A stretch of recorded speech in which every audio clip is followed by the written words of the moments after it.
Welcome to another news-based episode and the very first video covering notable routes. The content here is based on a weekly newsletter written by Simple Flying's own route development analyst, James Pearson. If you're interested in getting this free weekly summary too, you can sign up through the link in the description. As always, if you want to check out other videos covering recent news, you'll find them in our main channel playlist called Simple Flying Summarizes, or long-haul playlist titled News Summaries. With all that out of the way, let's look at a few notable routes that have recently launched or resumed in the past few weeks. Sweden's largest airport, Stockholm Arlanda, now has 3 additional long-haul routes. Between October 22nd and 24th, Thin Air launched Bangkok, Miami and Phuket, each operated twice weekly by 336-seat A350-900s. Bangkok and Phuket have direct competition with Thai Airways, while SAS serves Miami. Prompted by depressed demand to core Asian markets from Helsinki, Thin Air has redeployed aircraft to fly from Stockholm instead. Los Angeles is joining the trio of routes this month, and New York JFK in December. Bangkok, JFK and Los Angeles were chosen because of gaps left by the exit of Norwegian, together with SAS to Los Angeles, which ended in 2020. Meanwhile, Phuket and Miami are popular winter destinations for Scandinavians. Next up, Manchester to Barbados has a new operator, Aer Lingus UK.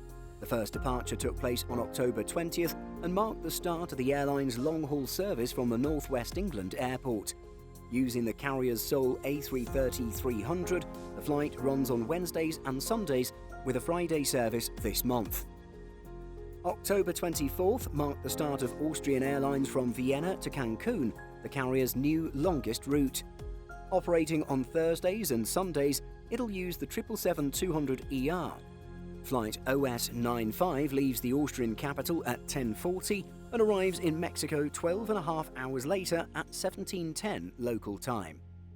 Returning, OS-96 departs at 19:05 and returns at 11:30 the following morning. It's the first time in almost 15 years that the carrier last served the Mexican resort. Dusseldorf welcomed back Emirates' A380s on October 23rd after last serving the German airport in March 2020. The double-decker is currently operating 6 weekly, but will very shortly rise to 10 weekly. Come December 1st, it'll run twice daily, the same frequency as in December 2019. Emirates has served Dusseldorf for many years. Since 2004, the A330-200, A340-300, 777-200ER, 777-200LR, 777-300ER and A380 have all operated this route. The A380 was first used in July 2015. In 2019, about 315,000 people transited Dubai to or from Dusseldorf, with Thailand as the largest country market. 3 months after beginning Singapore to Berlin via Athens with Fifth Freedom Rights, Scoot launched Singapore to Berlin non-stop on October 20th. It was last operated non-stop between June 2018 and March 2020. Interestingly, the 3 non-stop flights a week will coexist with the 4 one-stop services, offering a total of 7 weekly flights to the German capital. It has been a long time coming, but finally Australia's international borders have reopened as of November 1st, with multiple long-haul flights landing in the country on the big day. This move is primarily for Australian citizens and permanent residents, but crucially, no quarantine is required on arrival. The first flight to touchdown at Sydney was SQ227 from Singapore, which landed at 05:21. It was followed by QF12 from Los Angeles and JL51 from Tokyo Haneda.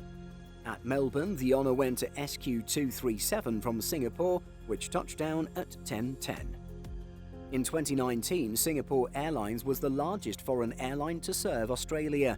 The Star Alliance member and other carriers will benefit from the Australia-Singapore travel bubble that comes into effect on November 21st, meaning that fully vaccinated Singaporeans may travel to Australia quarantine-free.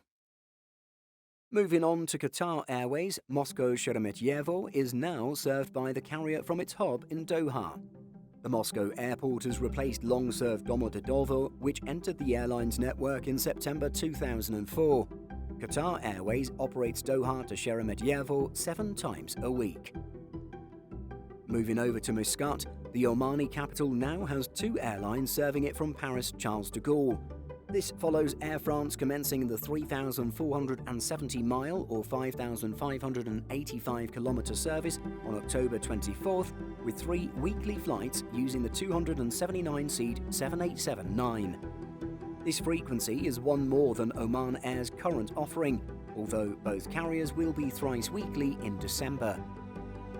Air France is presently routing to Muscat via Dubai, but non-stop on the way back. This will revert to non-stop in both directions from December 18th. Muscat hasn't only welcomed Air France in the past week. On October 31st, it also received the first flight of Wizz Air Abu Dhabi from, well, Abu Dhabi. Now operating thrice weekly using 239-seat A321neos, the short 237-mile or 381-kilometre route leaves the UAE at 06:35 and returns at 09:30.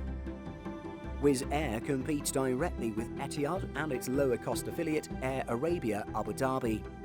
Looking ahead to the first week in January, Wizz Air and Air Arabia will still have 3 flights apiece, but Etihad will move up to 14 times weekly.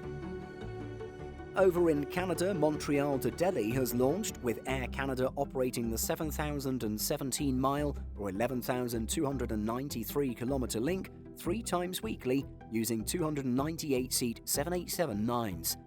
The type is its most common wide-body, with 30 fully flat business seats. Booking data shows that Montreal-Delhi had roughly 41,000 round-trip point-to-point passengers in 2019. It's not often the A340-300 is used nowadays, but that is what happened when Swiss leisure operator Edelweiss launched Zurich to Muscat and Phuket, both running twice weekly. The 3,178-mile or 5,114-kilometre link to Muscat leaves Switzerland at 13:15 and arrives at 22:45. It then departs Muscat at 01:50 the following day and returns at 06:15. Swiss operated the route via Dubai for many years until 2020.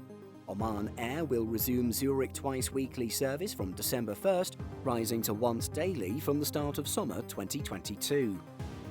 Moving to an Indian airline, Vistara has inaugurated its Delhi to Paris Charles de Gaulle service, with France's main airport becoming the airline's 3rd route across Europe this winter, joining London Heathrow and Frankfurt. Operating on Wednesdays and Sundays, the service uses the 299-seat 787-9 with 30 seats in business, 21 in premium economy and 248 in regular economy. Vistara is one of 3 airlines on the airport pair, joining Air France 4 weekly and Air India 3 weekly. In 2019, Delhi Charles de Gaulle had almost 225,000 round-trip point-to-point passengers. Next up, Budapest has welcomed the relaunch of Jet2 from Manchester, a route the carrier has operated since January 2005. Served on Mondays and Fridays using 737-800s, a 3rd weekly service will operate on December 23rd in time for Christmas. Manchester competes head-to-head with a 5-weekly Ryanair offering. In 2020, Budapest's Christmas market was voted the most beautiful in Europe. It's not much of a surprise that Jet2 will also have Christmas flights from Leeds and Newcastle to Budapest in December, while another route, Birmingham, will resume in March. Over in Latvia, ultra-low-cost carrier Ryanair has opened its new base in the capital city of Riga. The airline will base 2 737-800s there, but it's just one of multiple new bases for the carrier, joining the likes of Agadir, Billund, Stockholm Arlanda, Treviso and Venice Marco Polo. This winter, Ryanair has 33 routes from Riga, more than double the 15 it had in winter 2019. It has 857,000 seats from Latvia's capital, half of Air Baltic's volume, for a 30% share of the airport's total. London Stansted, Berlin, Dublin, Milan, Bergamo and Stockholm Arlanda are the ULCC's top 5 routes out of Riga. Finally, New York JFK to Delhi now has service by another operator, American Airlines. With 7 flights a week, 777-300ERs are used with 304 seats, including 8 first-class seats and 52 in business. Between these cities, American competes directly with the 3 times weekly Air India service. In 2019, the market was the largest between the US and India, with 253,000 round-trip passengers. Well, as usual, we weren't able to cover everything in this video or go into as much detail as we would have liked. But as with all of our videos, there's a more detailed corresponding article on simpleflying.com.